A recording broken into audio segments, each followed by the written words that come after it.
Welcome to the Gary Ludwig Show. My name is Gary Ludwig, and today I'm going to be telling you my UFC picks, my UFC prop bets, crazy coach move of the week for NFL, the UFC play of the week, and after that we're going to go to Germany and catch some Bundesliga games for soccer. And to sum everything up, we're going to have the 10 things you don't want to hear from your football coach. Starting off with the UFC play of the week. We're going to the Mackenzie Dern and Flowers fight. There's two unranked fighters, but this was a very interesting fight. Mackenzie Dern, I kind of thought she was going to win. But Mackenzie Dern, easy early takedown 20 seconds into the fight, submitted her with the twister 40 seconds in. That was a 40-second submission. I've actually never seen that. That's very rare that you see a fight like that. Like a 40-second submission. Just wow.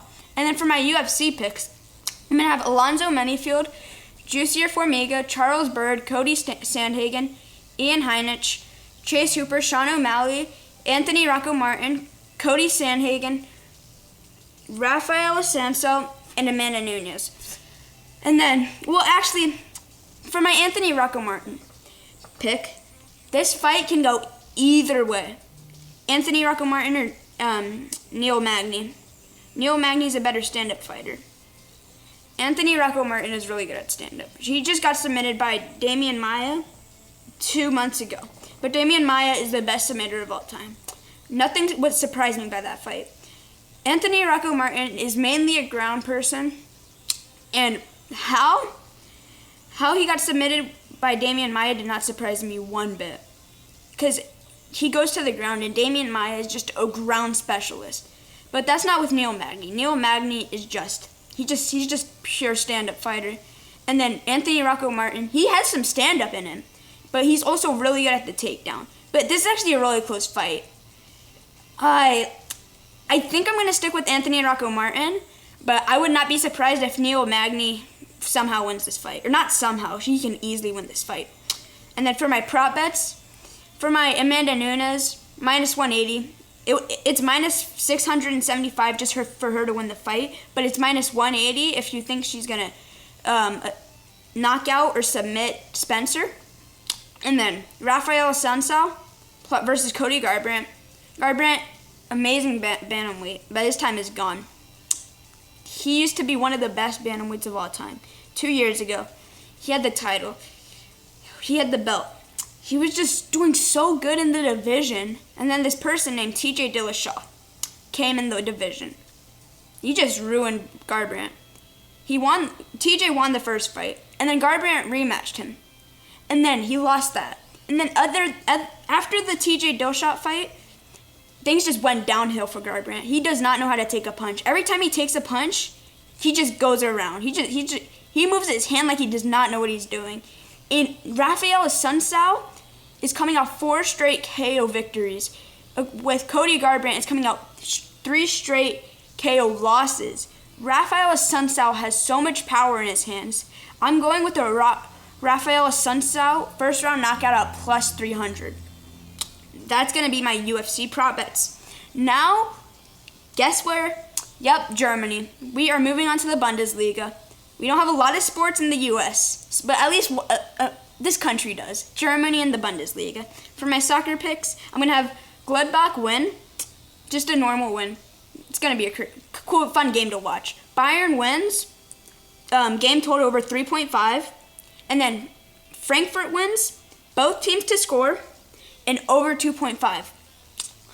Hoffenheim wins. And over 2.5. RB Leipzig wins. In Paderborn to not score. Same game. RB Leipzig is playing Paderborn. I think RB Leipzig is just going to come out and destroy Paderborn. Paderborn, I've seen better, but RB Leipzig has just been on a really hot streak right now. I do not want to bet against them. And then Hertha plus 1.5. This game, I don't see them winning this by all means, but I really don't see them losing this by 2 or more goals. This is actually going to be a really close game. If they do win, I'm not going to be surprised a little.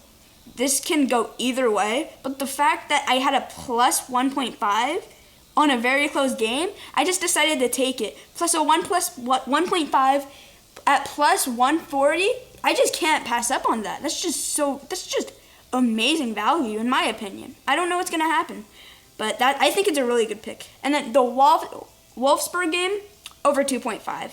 And it's a coin flip if you think someone's going to win. And then the Union and Schalke game, I've seen better teams, but they try their best, which that's what they came here to do. So this is going to be a close game, so they're really they're not the best, but they try their best like I just said. But I'm going to go with a draw. 0-0, 1-1, 1-1, I don't know. Augsburg versus Cologne. Cologne has a better roster. Like, if this was Cologne 3 months ago before Corona started, Cologne was just doing so good, tearing up the entire Bundesliga, just literally winning every single game until after Corona. Cologne on a 4-game losing streak. Augsburg has not been playing too well either, but Augsburg and Cologne definitely has the better roster. This is going to be a high-scoring game in my opinion, so I'm going to go with the over 2.5 and them to draw.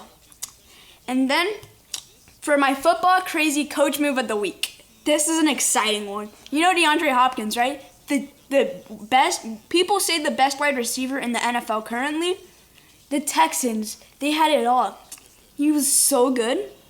He got traded to the Cardinals for a first-round draft pick from this year and a 7th-round draft pick from next year. Are you kidding me? What are you doing, Texans?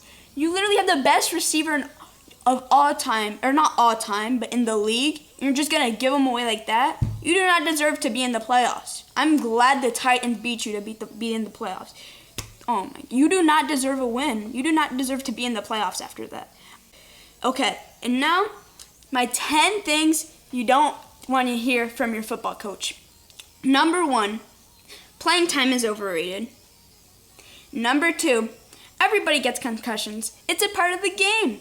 Number 3 of the 10 things you don't want to hear from your coach, football coach. You're number 2 on the depth chart for a team mascot. At least you moved up from 3 to 2. It's an improvement. I mean, you would rather be 2 than 3, right? Okay, number 4. Football isn't for everyone. Good to know. 5. Before the game starts, I want you to look at the scoreboard, see the 0-0 score, take a mental screenshot of that score, and remember that because that's the closest you're going to get to that team all game. Number 6 of the top 10 things you don't want to hear from your football coach. We're playing the Patriots. Everybody loves playing the Patriots. It's a free win. No. 7. Well, if we're up by 5 touchdowns, then you can start to warm up drills. Number 8. Now, not everyone starts, so I want you to start working on an ice machine. Number 9. Now you know how we didn't win a single game last year. I have really good news. We didn't win one single game last year, but yeah, the news is we didn't get any new players, but the good news is we got new uniforms. So that might improve. We might win the Super Bowl this year. Yay! Okay? Yeah, no, that's not going to help one bit. So, I would just demand release after that. Okay, number 10, the 10th and final one to sum this up. Now, I might sit you out today. You see, your cleats still look brand new. I think I can return these for full price. And that is it for the Gary Ludwig Show. Hope you enjoyed.